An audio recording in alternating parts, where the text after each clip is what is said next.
Today's portraits can often look like they've had a filter too many. Too polished, skin too smooth, and lacking in any soul and character.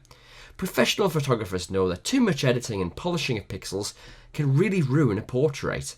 Instead, showing flaws such as freckles can help reveal the soul and persona behind the portrait. To do this, some sharpening will be needed, but professionals know there are many different routes and avenues to travel down when it comes to fine-tuning detail in your portraits. The solution we're going to use, however, is Affinity Photo's high-pass filter option. Now, a word of warning, this is a potent feature and if overused can overpower your portraits and ruin the natural effect we are trying to achieve. Instead, careful consideration, moderation and application is needed to deliver the perfect result. With your portrait open in Affinity Photo's photo persona, our first job is to make a duplicate of the layer, as the high pass filter shouldn't be added directly to your background layer. Head to the layer menu at the top of the interface and scroll down to find duplicate selection. You'll see the new layer has been created in the layers panel and is automatically selected, ready for you to work on. Head back to the top of the interface, but this time select filters. Scroll down to Sharpen, across, and select High Pass. The image will instantly be greyed out and you'll see a dialog box appear. You can drag the radius slider to control the strength of the effect.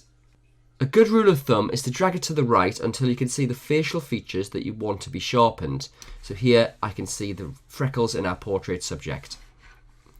Once you're happy, click Apply. Now, it looks like nothing much has happened, but this is where the real magic comes to life. Head back to the Layers panel and change the blending mode from Normal to Overlay. Your image will instantly change and you'll be able to see the frame sharpen before your eyes. Areas such as freckles and the pupils of the eyes will be far more pronounced, and that's thanks to the high pass filter. Now, as we've already mentioned, the high pass filter can be a little bit overpowering, so we need to add a little precision to how it's added in our frame. Head back to the Layers panel and select the Mask Layer option, which is identified by a circle within a square icon. Head back to the toolbox and select the Paint Brush tool, and the keyboard shortcut for this is B. With a black brush selected, make sure the hardness is set to 0%, and then you can start to paint out areas that you don't want to be affected by the high pass filter.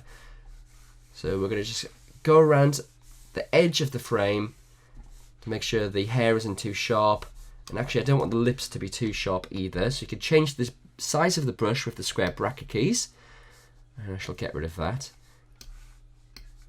And what I really want to be sharp is these areas here, the freckles and the eyes.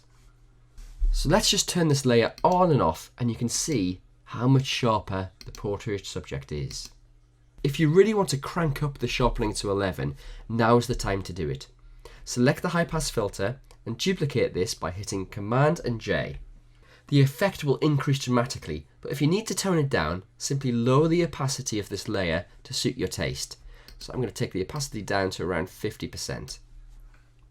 The high pass filter can sometimes have a cooling effect on the frame, so to counteract this, head back to the Layers panel and click on the Adjustments icon.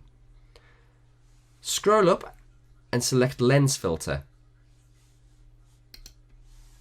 You can fine-tune the filter colour and then change its density to affect its strength.